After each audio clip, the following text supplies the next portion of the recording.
just do it! Don't let your dreams be dreams. Yesterday, you said tomorrow, so just do it! Make your dreams come true! Just do it! Welcome to Successful Dropout. This podcast is for the outliers, the innovators, the rebels, those that dare to dream and act on their dreams. I'm your host, Kylan Ginger. Join me as we find out what it takes to drop out, grind, and succeed. How's it going, everybody? I've got some pretty exciting news. If you listen to the podcast much, you know we've been building a pretty vibrant community of truly extraordinary people who have committed to an unconventional route through life. The Successful Dropout audience has been growing a lot, and I get a lot of people reaching out to me now with all sorts of questions regarding education, dropping out, opting out, entrepreneurship, resources, networking, etc. So much so that I decided it was time to create a more accessible community on Facebook so that we can all ask and answer these kinds of questions together, as well as celebrate our successes and encourage each other during inevitable adversity. So I've created a closed Facebook group, and I want to invite you to join it. If you follow Successful Dropout, if you resonate with our philosophy and want to help me grow this thriving community, go to successfuldropout.com/group. This community is for the rebels, the outliers, the innovators, the doers, and those who dare to dream and act on their dreams. If you're a dropout, an opt-out, if you're thinking about doing one of those things, if you're a parent, even if you aren't any of those things and you graduated school, I want to invite you to join. All that matters is that you resonate with the Successful Dropout philosophy and that you enter the group with the intention to provide value to the other members and not just receive value yourself. Again, go to successfuldropout.com/group to request admission. Once you're a part of the group, introduce yourself and get involved, and I'll see you there.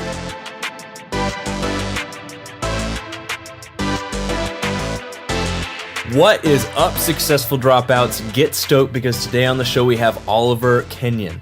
Oliver is a 30-year-old fully qualified chef turned entrepreneur who gave up his full-time job at the age of 25 to achieve one goal, and that goal is to become a millionaire by the age of 30. He spent the last 5 years establishing himself alongside his businesses online, and he's now working on 2 new startups. And actually, one of those startups is a community called REBELHEAD, which has a very similar why, actually, to Successful Dropout. So I've actually Oliver and I have been chatting off and on for about the last month here already, but he actually just turned 30 last week, so I'm super excited to learn about his journey and to see if he has indeed reached his goal. So Oliver, man, that's the intro I have for you, but that's a very nice intro. I like it. Tell us a little bit more about yourself and what you do. Of course, yeah. So you've kind of covered it in a nutshell. I couldn't have put it better myself. But as you said, I was a fully qualified chef. So from the age of 13, I worked in the kitchens.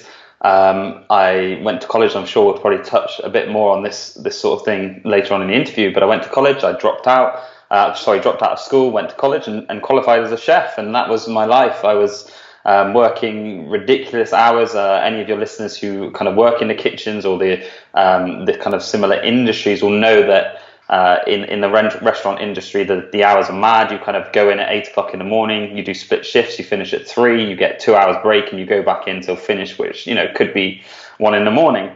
But every kind of spare hour, I was kind of fascinated with this online world. I was 14, 15, 16, working in the kitchens when I wasn't at school, and I was finding myself kind of surfing websites, communities, and that's what I fell in love with. So to come up to the modern day at 25, I finally picked up the courage to kind of leave my job as a chef, and I set myself a goal, as you said in the intro, to one goal which I only told 2 people for the full 5 years. I turned 30 last week, and I'm hoping we can dive into my journey a little bit more and see if I actually reach that goal. I'm not giving anything away yet. Good man. Let's keep the suspense going there. Yeah, let's do it. Yeah, so I've been following you on Instagram, and yes. I watched some of your stories, and there's one that that comes to mind. You were making pancakes one morning. I can tell you're a chef because they just looked amazing. You had you're too kind. You had three different kinds of berries on there, and like it just looked great. And for people listening, I'm sure I've talked about this before on the show, but I am not inclined that way, like at all. Like when it comes to food, I'm the guy that wishes I could just open up a portal in my stomach and just shovel coal in there. And what was really funny is that same morning I was making pancakes with my wife, and it's just like, it's just plain old basically flour and water and like an egg. Right. Just slap on the pan. It's like I don't even think about stuff like that. Like, oh, we had blueberries in the freezer, and I don't even think about like grabbing them and putting them in there. So props to you, man. I love it. It's something I still love. Cooking was my first passion. It was something that really first got me, creative, to think about how you present things, how you come up with things. I was given quite a lot of responsibility at a young age in the local restaurant where I worked at, and pastry, which is, your dessert section, was something that I quickly fell in love with, because you could be really creative, and creating the menus and how things look on the plate. That was something that I really grasped and really loved. And I think that's transformed into my kind of online space. I mean, I love being in charge. I love coming up with new ideas. I constantly have to be working on something new. So yeah, I can see how that kind of transitioned. But as far as your cooking skills, we're going to meet, I think, hopefully next month. So I'm going to give you a few lessons in the kitchen, bro. Yeah, that'd be great. Okay, so let's go back to the beginning of your story now. When you mentioned that you dropped out, was this out of, I guess, like the equivalent of high school or college? Yes, and tell us that story. Of course, yeah. So we have a slightly different system over here in the UK than you guys do in the States. I think it's a similar process, but they're called different things. So basically, everyone has to go to school here in the UK. That's my first problem, by the way. But we'll get into that. But everyone has to go to school. Everyone has to be educated. When I was at school, up until the age of, I think it was 16, right? So at the age of 16, you can either drop out and get a job, or you can go on to what's called sixth form, which is basically upper school, where you do two more years, and that's how you get your A level. So there's AS level is year one, A level is your second year, and if you get your A levels, you can then go on to university. College is kind of something quite different. It's kind of like more vocational, more hands-on. At the age of 16, I mean, I was really liking cooking. I loved being a chef, but I didn't know what I wanted to do. I didn't have a clue. I was more interested, bashing away on the computer, trying to listen to hip hop music, which I used to love, participate on the communities online. That's kind of how I fell into the community space. And yeah, I just didn't know what I wanted to do. So I stuck with school because it was the easy option. And I basically did year one. Well, I didn't even do it, to be fair, because I thought I made a decision to stay with school. And after 7 months into a 12-month course, I was so fed up. I didn't like it. I never agreed with the school system. I wasn't naturally kind of academic. I used to kind of mess around in school. I used to see it more as a bit of a social club. But I don't entirely feel that that's my fault. And hopefully we'll get onto that subject, because I know it's something that you're passionate about, something that I'm passionate about. Mm-hmm. And yeah, I quit. And, for the remainder of that year, I worked in the kitchens. And they thought it was a good idea. And my kind of parents pushed me as such to go to college and do a course in culinary arts. If I was going to be a chef for the rest of my life, which was the plan back then, I might as well be a qualified one. And basically a college about an hour and a half away from where I live contacted me. It was funny enough, it's a funny story you probably heard of. You guys have heard of Gordon Ramsay, right? Oh yeah. Yeah. Chef Ramsay. Okay, so you obviously see the he's the all program. over YouTube, yeah. Yeah, he's so cool. He's a good, really, really inspiring guy. But he was. I actually went to the same college and did the same course he did. No way. So I went to Stratford College. But the only reason I went was because I had experience in the kitchen. So it was a 3-year course, but they offered me to do the course in 1 year. So it's kind of like a no-brainer. I just thought, right, I'll go to college, do a bit of cooking, a bit of messing about, meet some cool mates, and then come back and be qualified and crack on in the kitchens. So that was the kind of plan. I dropped out of school. It was very frowned upon. My mates, never did that. That wasn't the done thing. And you have to, I hate to, I'm going to use this word a lot because, we are the rebelheads, but I had to rebel against the system and everything. I dropped out and didn't look back and went off to college. And I loved my year at college. But again, it was more about, I used to skip lessons. I used to skip full days on it. Every Thursday we had basically each chef would take it in turns to do a menu for the whole day. And then we'd have a night service where all the friends and family would come in and eat the food. And I can't tell you how many Thursdays I had off. I just used to skip school, skipped college, and just basically work online, work on my communities, and try and make some money online. Because that time, that was my real kind of I got the bug for doing something for myself, I slowly over the kind of next 5 to 7 years, that started to take over my life up until the age of 25, where I quit my job and went full time. So I'm just kind of curious if you'd really quickly give an assessment on why I guess you think you are the way you are. It's sort of this endless fascination for me with people that come on the show and they have this natural tendency to sort of rebel against the status quo, to question the status quo, to be more entrepreneurial. I notice a lot of the times this comes from maybe it runs in the family, something like that. Yeah. What's that for you? Yeah, so for me, it's a really, really good question. For me, I almost feel like it's my drug. And I'm going to explain that. So it's almost like a high for me. When I first dropped out of school, I didn't know what I wanted to do. I was running through life like a lot of your listeners probably are now, or, have been in the past. They don't know what they want to do. They're young. They're not really sure if they should go to college. They're not really sure if they should get a job. They're not sure if they should go to further education.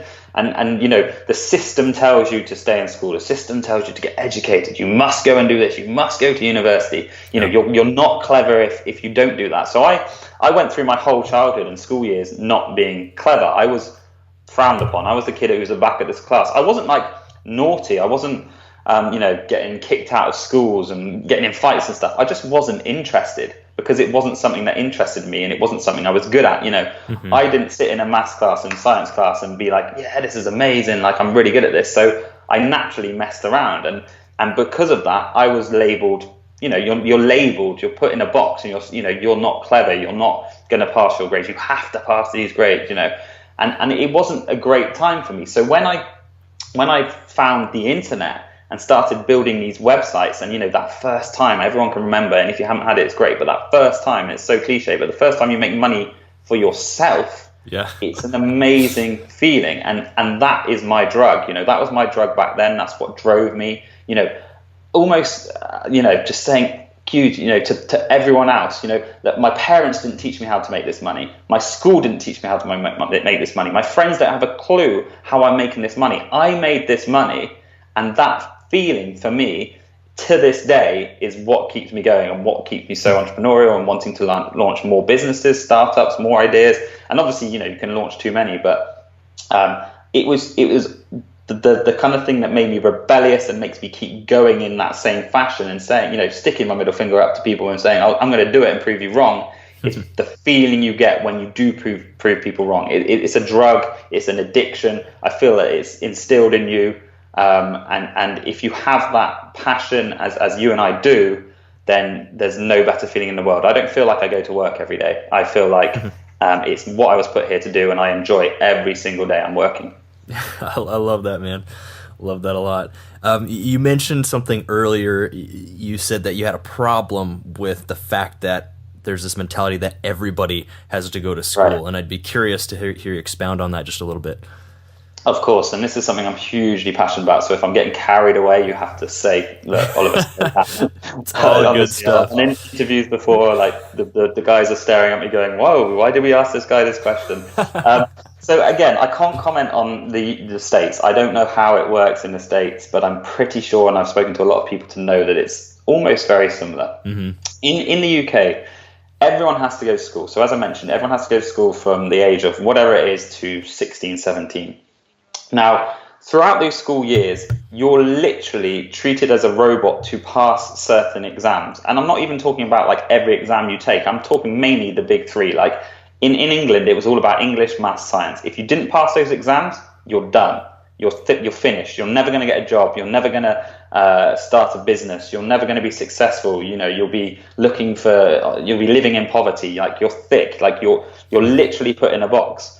Wow. And that's how it was when I was at school. If you didn't pass these exams, if you weren't good at school, the subjects, and here's the thing, it's the subjects that they want you to learn. It's not, I say this all the time, and I can get quite angry about it because it really does anger me. But you may be the best chef in the world. You may be the best piano player in the world. You may be destined to run a fashion brand that's going to turn out to be the next Ralph Lauren. You don't know, but because you're boxed into these certain categories, these certain subjects like maths, English, science, these ones that everyone thinks you have to pass, you're labeled done. There could be a guy sat in my class, and there probably is. There's probably people in my class who have gone on to do a lot more than me, but because they're not passing their exams, or they're not interested in what pi r squared is, or what the piographer of the radius of the,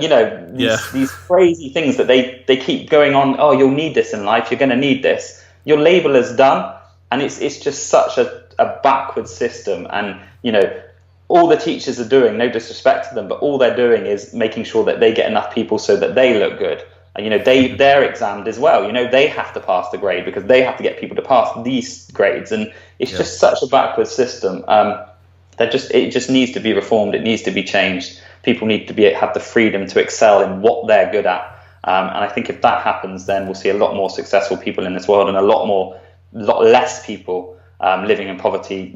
Scrounging off the government and things like that. So. Yeah, that's my whole kind of view on the educational system. Good Lord, man, preach it. I love it. Thank you. That's so good. I mean, it's the difference between playing other people's games or playing society's game, or creating your own game and getting people to believe in that. And it kind of frustrates me now more than ever, because when you first get into business, there's so much to learn, and you're chucked straight in the deep end. Yeah. And I don't know about you in the States, but in the UK, no one in school ever taught me how to pay a mortgage. No one taught me how to buy a house. No one told me how to pay my bills. No one told me I had to pay VAT. No one told me how to pay taxes every year, corporation tax, self-assessment tax. No one told me how to get in touch with an accountant. I've seen so many people locally who are kind of local people who start their own businesses, come out of school, start their own businesses, make, say, £20,000, think it's the best thing in the world, go out and buy a £20,000 car, and 6 months later the tax man says, where's 20% of your money? And they go bankrupt. They have to start again, get a job, and they're suddenly on the breadline again. But no one warned you about these things. Yet they're quite happy to sit you in a class for an hour, learn the periodic table, and show you how this chemical mixes with this chemical, and you'll need that later in life. It's a load of shit. It's really wrong. I'm in complete agreement, man. That's great. Let's move on now. Deep breath now. Yeah. Let's woo-saw. Let's zen out for a bit here. That's great. I do want to move on. I am curious. We've been leaving people hanging here on sort of this big goal to become a millionaire by age 30, and I think people want to hear if you reached that or not. So let's start. We've ended at sort of 25 years old. You quit your job and you sort of stepped into building communities and online businesses full time. Yeah. So let's start from there and work forward, because I know it's a great story. Okay, yeah, that sounds good. I'm going to leave it to the last second of the podcast, and I'm just going to shout really loudly if I made it or not, just to keep everyone in suspense. No, I'm only joking. So yeah, basically, as you mentioned, so my journey was that whilst I was still being a chef, I was stumbling into the online world. So I stumbled across, the funny story is I used to love hip hop. I still do love hip hop, but I used to love hip hop, and I went on all the hip hop communities like rapbattles.com and searched rapmusic.com. And I love the communities, and I love forums, and I love the way. Do you rap yourself at all, or? No. Please don't dig out like tapes of me when I was like 14. Like you could probably find them. Oh, okay. No, I don't. Good to know. Show notes. But yeah, basically, I was on these communities, and I suddenly thought, hey, I can do this better. And I basically created my first ever community, which was a hip hop community, and it went well. Fast forward kind of 5 years, I started several communities, several websites, several ideas, and this is something I always preach to people. You have to fail, win. So the more you fail, the more you learn to the next step. And this is quite an interesting thing that I like to talk about, because everyone always talks about net worth, but net worth being what you're worth now. The net worth of people really is what they're worth plus what they've done. So everyone looks on you and face value. You're questioning me now, which is correct to say, did I reach my goal? But the thing is that people don't understand what it takes to reach that goal in the first place. Mm-hmm. So you have to kind of fail, win, which is what I did. I had numerous amounts of websites, projects whilst I was cooking. So as I mentioned, I was doing split shifts, working sort of every hour under the sun in the kitchens, and then every hour spare, I was online creating communities and stuff like this. I stumbled across something called CPA marketing. So it's a form of affiliate marketing, basically, just through a connection I met on one of these forums. And that was the first time I ever properly made money online. We basically set up a CPA marketing campaign, which was around about the time there was a Football World Cup. And basically what we did is we created a Facebook page, and we created a competition where we gave away a football shirt in exchange for you filling out a survey. So I made my first ever money, which was like £1,000, which we had to split 2 ways, which was 500 quid. But that was in like a week, and that was almost as much money as I made in a month as a chef. So I was, as you can imagine, I was like, wow, this is amazing. Naturally thought it was going to last forever. It didn't. Next week I was back to earning nothing, losing money. And I basically got in a community of CPA marketers. And we used to be on this network called CPA Lead, and there was a chat screen on there, one of these chat boxes. And we were all talking one day, and I was desperate for help. I was asking for people for help. How do you make... The amazing thing with CPA Lead, which was why it was so successful, is people could anonymously shout out how much they made that day. So some people were shouting out, and it was like $10,000. And I was like, what? How can you make $10,000? Like, I'm making that less than that in a year. Like, how can you do that in a day? So I would contact these people and ask them questions. How do you do it? How do you do it? And naturally, no one really wants to share their methods, because it can get oversaturated and the method dies. But I didn't like that kind of tone. I wanted to know how people were doing. I wanted to master my network. So what I did, the entrepreneur in me kind of woke up and thought, right, well, let's create this community. So I created a community back then, which was called CPA Fix, which was the first ever CPA only forum and community. And it was basically just an idea. It was just for me and a couple of friends online to discuss CPA marketing. Nothing more than that. I never thought it would be big, never thought it would be a success, never thought I would monetize it. I didn't really know what I was doing. So I just created this community. Fast forward, this was probably at the age of about 24. Fast forward 6 years. I was able, after a year of creating that community, to leave my job because I was earning £1,000 a month as a chef. And on CPA Fix, it became very popular. A lot of people were joining. I think we reached, say 5,000 members, and people were actually paying for banners to kind of advertise their affiliate networks on the forum. And I was amazed at this. So I was making £1,000 as a chef, and I think I was making maybe about $400 or $500 a month on CPA Fix. So one day I had a eureka moment. I thought, am I going to be a chef all my life? No. Am I loving what I'm doing online and creating my own companies? Yes. Let's just quit. So I walked into my work and I quit, because I thought, if I can make 500 quid a month working 3 hours a day, versus working 10 hours a day as a chef making £1,000 a month, imagine what I could do with 10 hours a day online. That was my theory, and thank goodness it kind of worked. The first few months were shaky, as they're going to be, but it just continued to grow and grow and grow and grow. And I won't kind of go year by year, but as we mentioned, 6 years on, which was literally sort of 3 or 4 months ago, we're now at over 80,000 members, over 500,000 posts. We do close to 10 million impressions a year, and we established ourselves, which is now called Affiliate Fix, as the #1 affiliate community online. I'd like to obviously reveal that I recently sold that company for 7 figures. which helped me reach my goal. That's so cool, man. And obviously congratulations. I know you've got an article coming out here in Entrepreneur magazine pretty soon that details the story and everything like that. And then yes, I'd be excited to share that. Yeah. And then of course the last week I know you've been traveling with friends and family, and sort of you turned 30 and you're celebrating this. It's been a very, very cool few months, definitely. And so what's that like? Like, how does that feel for people listening? You've worked for, 10 plus years for, in this space, since you're 25, is when you set this goal, and now you've reached it. And I mean, kind of just in the nick of time. I mean, really months before you turn 30, right? But like, I guess, how does that feel? Yeah, so one thing I would advise is to any of your listeners who do drop out of college, school, whatever, is just to go off on a tangent, is to set that one goal. So that is the biggest thing I could have ever done at 25. Being a millionaire is I was about to say is cool, and then being a billionaire, but no, being a millionaire is an amazing achievement, amazing feeling, but it's not really about the money if you love this space. Like if you're an entrepreneur and you love the journey, it's more about that. So don't get fixated on the money. Set that one goal and stick to it. Do everything you can each day to achieve that goal. And that's what I did for 5 years. Everyone sees you, as I said, your net worth, but they don't see what you've done before that.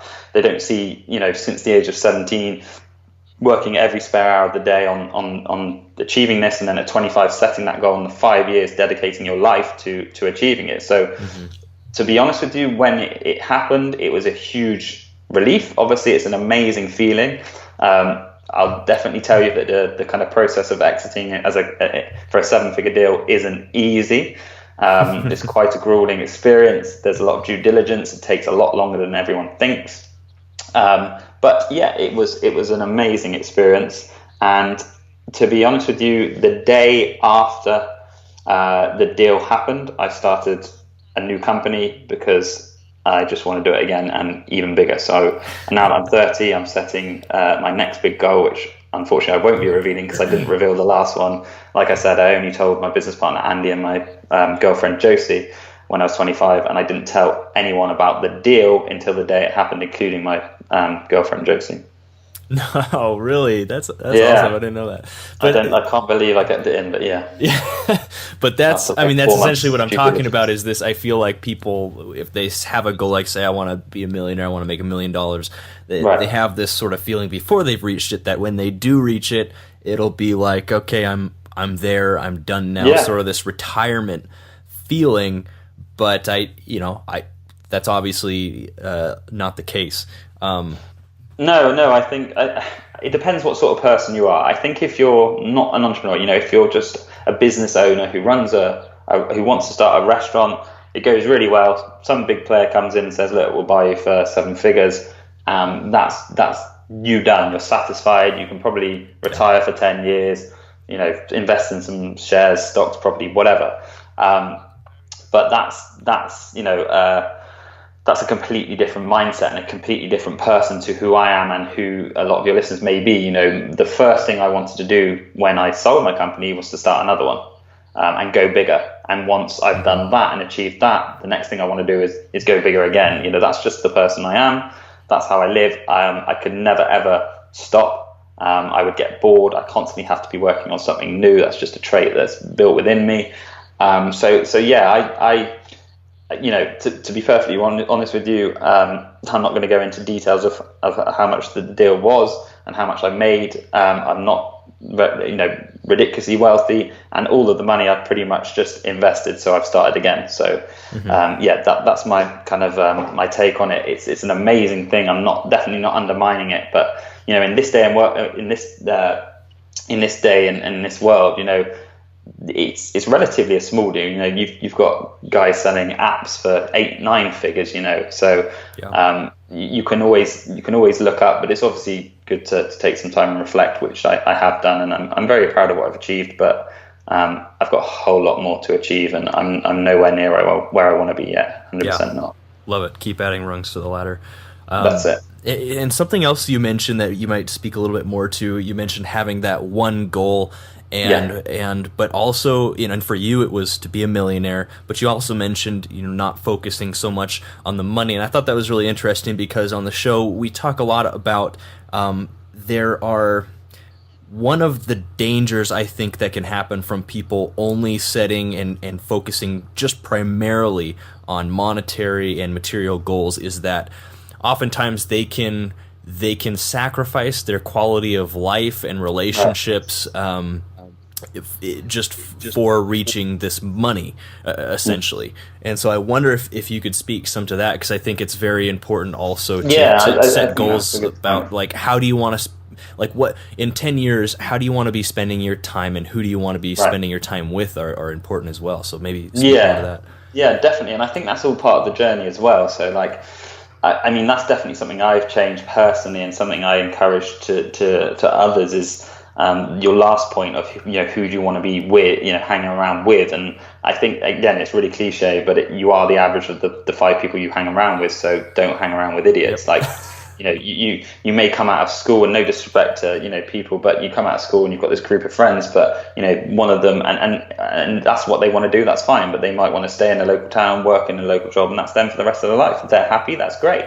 But you're never going to get anywhere hanging around with these people. You need to network, you need to meet new people, you need to get in front of people and kind of connect with people and really upper your level. I always talk about levels, like what I did by 30 is great, but now I need to go to the next level. And, I think that's all part of the journey. But yeah, as far as the setting the monetary goal, I mean, to be honest with you, when I set that goal, it was a bit of a joke. I never, ever, ever thought it was going to happen. I came out of a job earning £15,000 a year. So to do that, that's pennies, that's like $20,000 a year. So to working, 60 hours a week. So to do that and achieve that, I never realistically thought it could happen, but it did, because I focused every single day, not on the money, but on growing, the transition, the value in the property that I owned, and working hard every day to improve it and to improve the revenue, improve the community, making sure it was a friendly place, a place where people thought they could come, and establishing that company. And I didn't expect someone to contact me. I didn't expect 2-3 companies to contact me and say, we will pay 7 figures for this. I just didn't. I haven't done that before. So I'm maybe a freakish incident, but I do believe that another thing I do strongly believe in is karma. Like, I do believe if you help enough people, you'll be helped. If you believe in something enough and you help enough people to get there, then you're going to get that back. So I strongly do believe in, if you kind of every day envision that you're going to get there and you do your best to get there every single day, then more often than not you will get there. And I did it within 2-3 months, but I still did it. But yeah, I would definitely set long-term goals, aside from monetary goals. As you mentioned, do you want to be working every single day, or do you want to have a life where you can travel the world and see your family and hang around with some amazing people and network? And luckily enough, I'm in an industry, in a position where I get to hang around with my best mates every day and create new businesses. Yeah.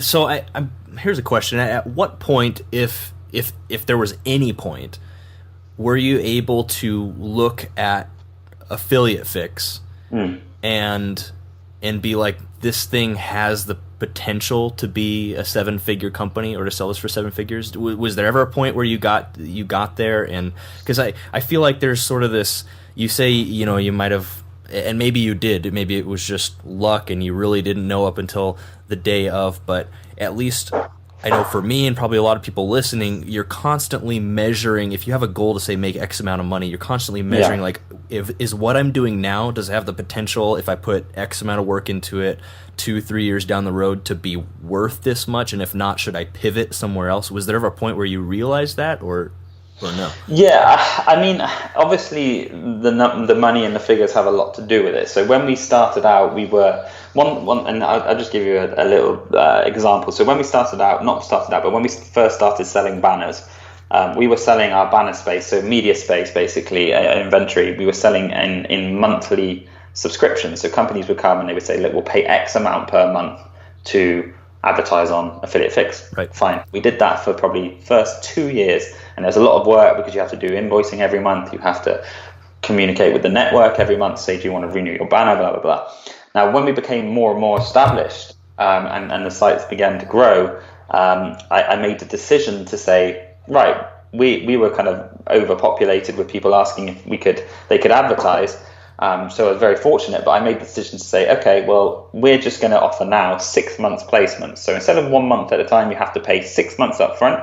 You have to make that commitment, and you have to be serious. So all of a sudden, what happened is all the kind of fly-by-night companies and the ones who aren't serious, who just want to take you for your kind of a ride and just have a month up there and not really take this seriously, disappeared, and it's naturally weeded out the kind of people who I didn't want anyway on the platform. And all of a sudden, the kind of serious companies actually take you more seriously, because you're like, right, we know our value. We're going to sell 6 months at a time, and for the past 2-3 years, we've been fully booked out with advertising spaces for kind of 6 months at a time. So at that stage, I knew that if I could sell advertising packages 6 months at a time, for quite a lot of money, and generate X amount of revenue per month, and we had to scale that up. Obviously, you kind of you start at, say, 5,000 a month, and then the next guy who comes along, okay, we'll do 6,000 for 6 months. The next guy's coming along, okay, we'll see if we can get 7,000. You kind of scale it up.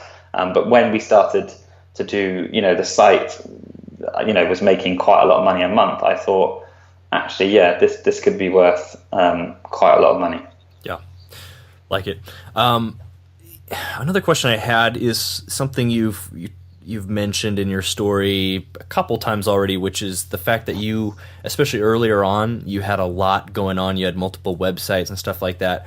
One of the main questions we get in the Successful Dropout community a lot, it comes from people that are usually between like 16 and 25 years old, when they're sort of at this stage where they feel like they have to pick like one thing and only do that, and like they have to succeed in the short term. And so, but a lot of people have multiple interests and multiple sort of innate curiosities, and so they get sort of this analysis paralysis where it's like, okay, I'd like to do this, but I also want to do this, but you don't want to spread yourself too thin. You mentioned that you did a lot and you failed a lot, and then you sort of fell into this track that's led you to where you are now. So I'd be curious to hear your philosophy on that, I guess. Yeah, and I think that you can get a lot of different answers, and no answers are correct. But for me, what worked was picking one method and pivoting within that method. So my one method as such, or my one calling, was communities. So the first website I ever launched was a hip-hop community. The second website I ever launched was called manlystuff.com. It was a male community for gaming, for females, football, sport, beer, manly stuff, but it was still a community. The next one was a webmastering community. The next one was a travel community.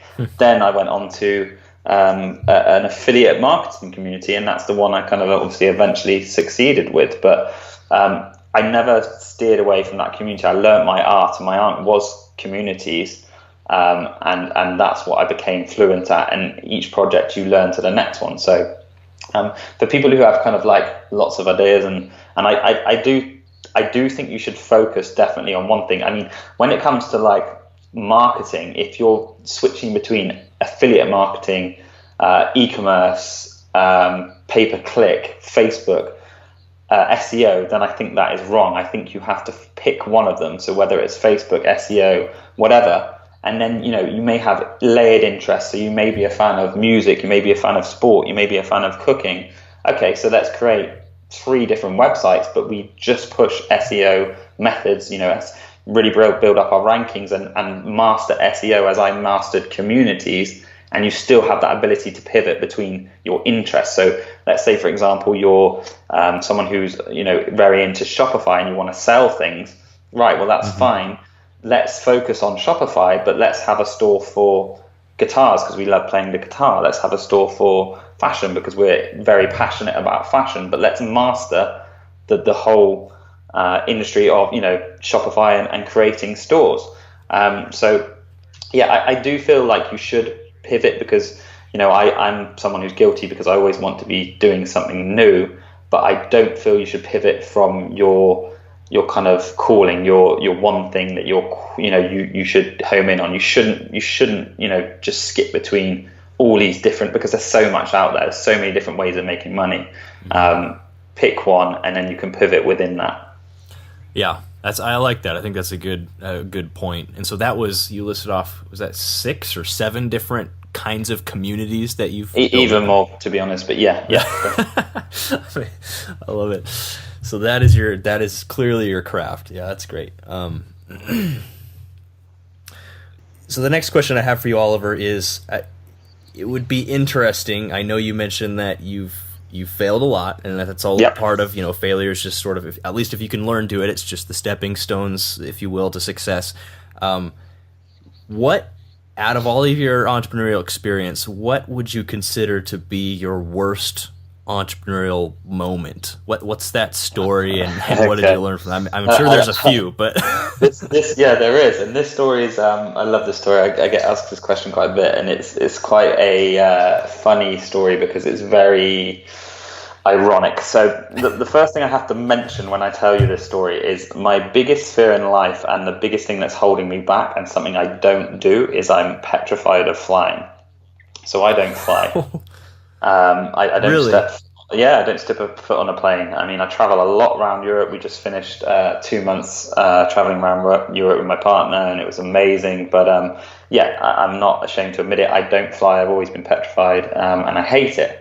So what's the reasoning behind that, or is that the story? So I guess my mum never flew, so I can blame her, but my father did and my sister did, so I can't on the same hand, but I can't really pinpoint it. I didn't have a bad experience or anything. I've just never flown. I think I flew once when I was 2, and then I did a fear of flying course when I was 14, and I just hated it, and I haven't flown since. So it's something a course for fear of flying, for getting over loads, it.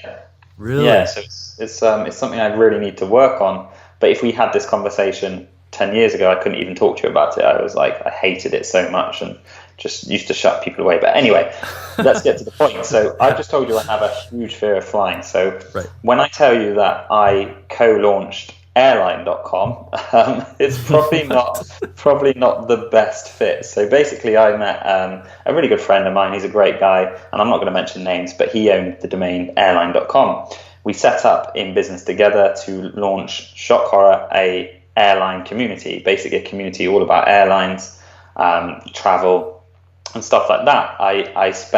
But the deal was that he would provide the domain, which is a $1 million+ domain. It's worth more than £1 million, that domain. And I would provide the website. So I would pay all the fees to get the website built, the forum built, the community, and I would run it. This was back when I was probably just still chefing, probably about 23, 24. So I didn't have much money. I pulled all my savings together, everything I earned. I think I even borrowed some money off my mum and dad and stuff like that. And I spilt £7,000 into this project. I put it into building the forum, custom modifications and such. And back then, £7,000 was, lots and lots of money, more than half my year's salary.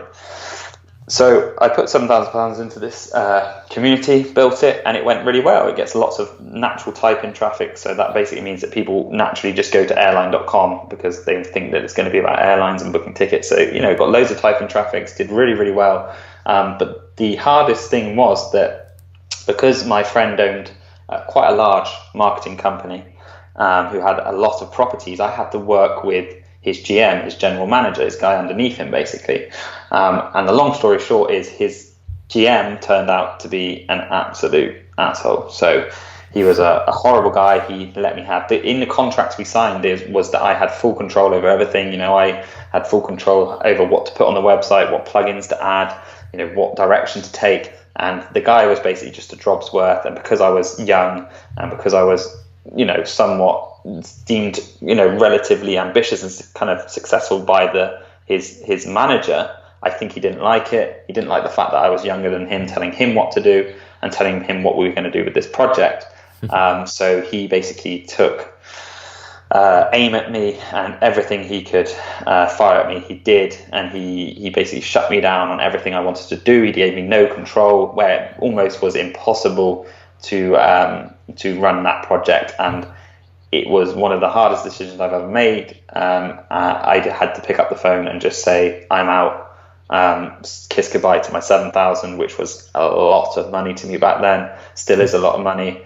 But I learned from it, and the key takeaway from this is I will never ever work on another project again where I'm not in charge and not at the head of the company. So I think as long as you learn from your mistakes and from your things, and you're big enough to hold your head up and admit you were wrong, and then take that to the next project, which is why I constantly say you need to fail, learn, because you're constantly picking up things onto the next one. Then I think you're going to be all right in the long run. Yeah. Were you ever able to talk to the owner of the domain and just tell him about the GM? Or... Yeah, absolutely. I mean, I told him everything. I was very transparent, and he's a really nice guy. We're still friends. But he was too busy with all of his other massive projects. They're a multi-million-pound a year company. They turn over, tens of millions of pounds, and he just didn't have time to, at that stage, to sort this out on his level, because it just wasn't something he was involved with. Consequently, 2 months after, the GM was sacked. Oh gosh. Yeah. Well, there you go. I'm kind of, I can gather. Yeah. Oh man. I remember a question that I wanted to ask you earlier, and it was basically, I'm curious. I've kind of gathered from talking to you, but I'd be curious now that we've kind of heard your story, just for you to talk briefly about what your general personality is as an entrepreneur, like your strengths and weaknesses. I generally find that there's kind of two types, sort of the aim and then shoot, and the shoot and then aim, personalities. Right. People that are better with the planning and systems and side, and then people that are better at the action and vision and creative, or maybe more of a balance, but talk a little bit to that.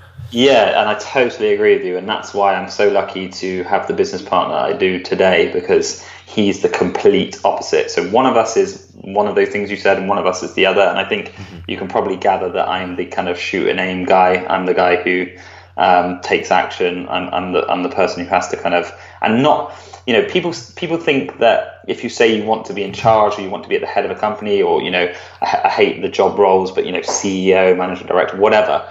People think that you all of a sudden put yourself on a pedestal, and I couldn't be much further from the truth. I don't confirm to be the most cleverest person in our companies. Far from it. My business partner Andy is far cleverer than I am.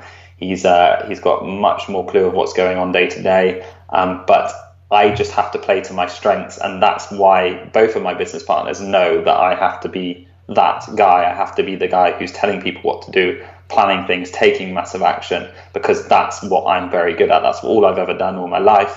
And I couldn't do anything else. I'm not the guy who can sit there, read through loads of documentation, plan spreadsheets, draw up KPIs, draw up job roles for incoming employees. Like, that's not me. I don't have the patience. As I was at school, if that was me, I'd lose patience. I mess around. I just can't do it. So I'm very fortunate I found co-founders who are those types of guys, and I'm the opposite. So yeah, you hit it spot on. I'm very much that person who has to make lists and then has to attack that list every single day, and I have to bark at other people to do stuff, but they thank me for it, and I thank them for what they're doing, because they're probably doing a much better job than me. I just tell them what to do sometimes.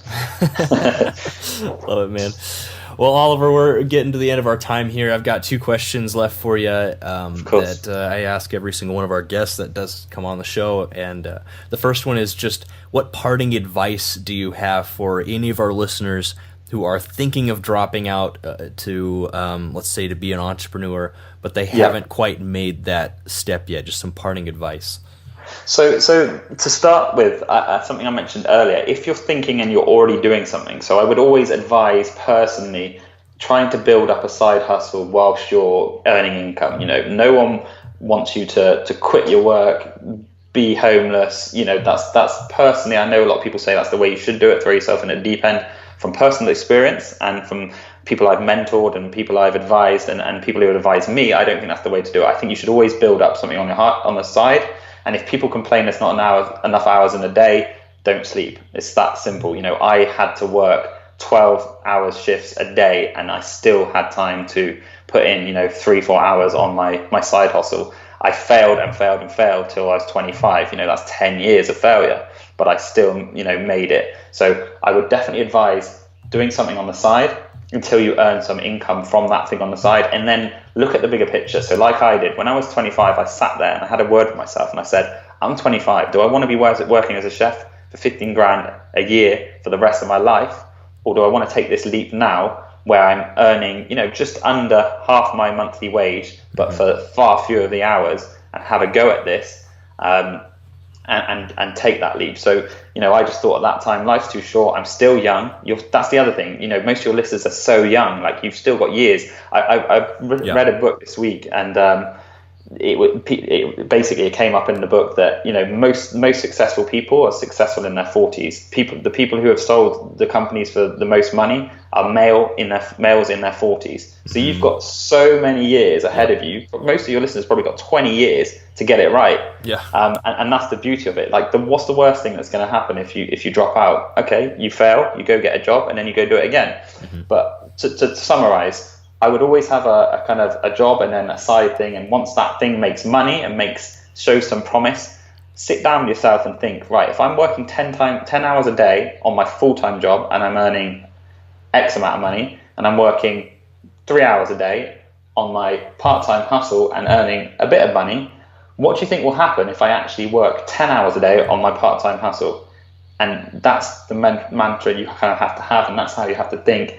And if you actually work 10 hours a day on the thing that you're doing on the side, the likelihood is it will soon take over your full-time job.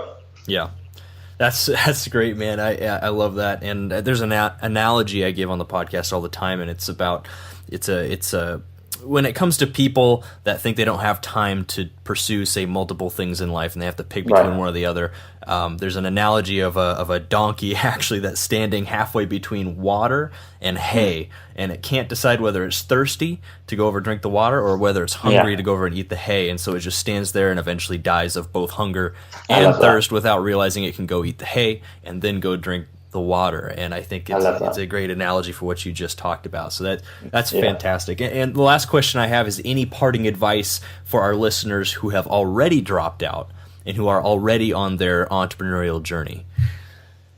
Okay, yeah, so that's a very different question. So people who have already started the journey, I mean, I guess it just depends on where you are in that journey, whether or not you're making a good money or not. One thing I will always advise, and it was basically the best piece of advice I received back when I was probably about 20, and a guy called Ben Cagle, a fascinating guy, really clever guy, gave me this piece of advice, and he said, continue what you're doing and worry about the money second. So he said, continue exactly what you're doing and the money will follow. The money will always, always follow. So if you're good at something, if you're good to people, if it's seeming to work, and you're not making too much money, the money will always follow. So just think of the money second. I think in a nutshell, that's pretty much it. I mean, if you've already made the leap, then you've made the right decision. I think this is the best place you could ever be in the world. Speaking from firsthand, I love my life. As I said, I get up every day and I don't feel like I'm working. I can't wait to launch the next idea, next business, make money. It's an amazing game, but. Yeah, I think you just have to be confident, know your worth, and always remember that karma is real. Be good to people and people be good back to you, and make sure you network with the right people as well. Love it. Oliver, what's the best way that people can connect with you? Sure, that's great. So if you go to oliverkenyon.com, you can go to my blog and read a bit more about me, and just feel free to get in touch there. And I'd love to see some of you over at REBELHEAD. So again, rebelhead.com is a great community, very similar to yours. We'd love to see some of your guys there. Awesome. Well, Successful Dropouts, you are the average of the 5 people you hang around the most, and you've been hanging out with Oliver and Kylan today, learning what it takes to drop out, grind, and succeed as an entrepreneur. For everything we talked about today, head over to successfuldropout.com and type Oliver into the search bar, and the show notes will pop right up. And as always, stay hungry, stay foolish.